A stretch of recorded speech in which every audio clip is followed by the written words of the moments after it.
অভাগা নোহার গল্প পর্ব ৮। রাস্তার পাশে দেখা হওয়া সাথীর সব কথা শোনার পর নোহা বুঝতে পারে সাথীও তার মতনই আর এক অভাগা। তাই তো সে সাথীকে তার সাথী করে নিয়ে যায়, আর এখন থেকে সে সাথীর বড় বোন হয়ে যায় আর সাথীর সমস্ত দায়িত্ব তার ঘাড়ে নিয়ে নেয়।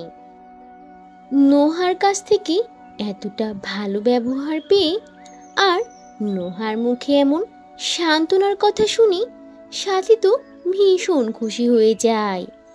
এরপর সে নোহাকে তার বড় বোন মেনে নিয়ে নোহার সাথে নোহার বাড়ির দিকে রওনা দিল।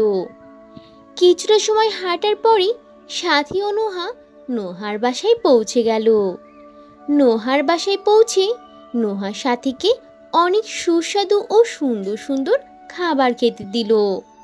সাথী মনের তৃপ্তি মিটিয়ে সেই খাবারগুলো খেতে লাগলো।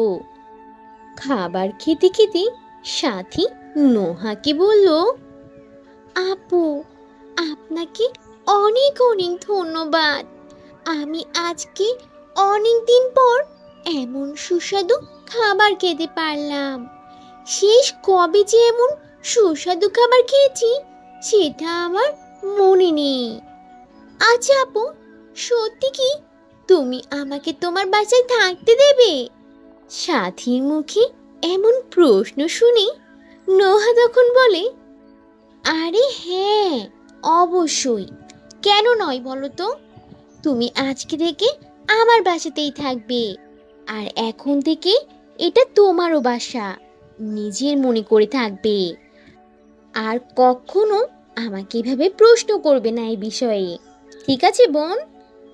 আর শোনো, আমার তো এই একটাই ঘর, আর এই ঘরে ছোট্ট একটা খাট আছে। সেই কারণে তুমি এখন থেকে খাটেই ঘুমাও, আর আমি ফ্লোরে ঘুমিয়ে পড়ি, কেমন? নোহা ছিল খুবই নরম সরম স্বভাবের আর ভালো মনের একটা মেয়ে। সে তো জীবনের জটিলতা আর প্যাচগোছ ওভাবে বুঝতো না। এজন্যই তো সে রাস্তার ওই সাথীর কথা শুনে সব বিশ্বাস করে নেয়, আর সরল মনেই তাকে নিজের ঘরে নিজের বোনের মতো করে ভালোবেসে থাকতে দিয়ে দেয়। এমনকি সারাদিন এতটা কষ্ট করে বাড়িতে এসেও সে সাথীকেই তার খাটে শুতে দিয়ে সে ফ্লোরে শুয়ে পড়ে।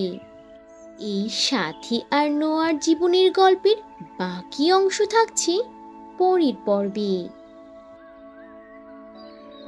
তো বন্ধুরা, এই ছিল আজকের গল্প। গল্পটি থেকে কি শিক্ষা পেলে তা অবশ্যই কমেন্ট করে জানাবে, আর ভালো লেগে থাকলে একটা লাইক করে দেবে। আর এখনো যদি চ্যানেলটি সাবস্ক্রাইব না করে থাকো তাহলে এখনই লাল রঙের বাটনটি চেপে চ্যানেলটিকে সাবস্ক্রাইব করে দাও, আর অল দি নোটিফিকেশন প্রেস করে রাখো।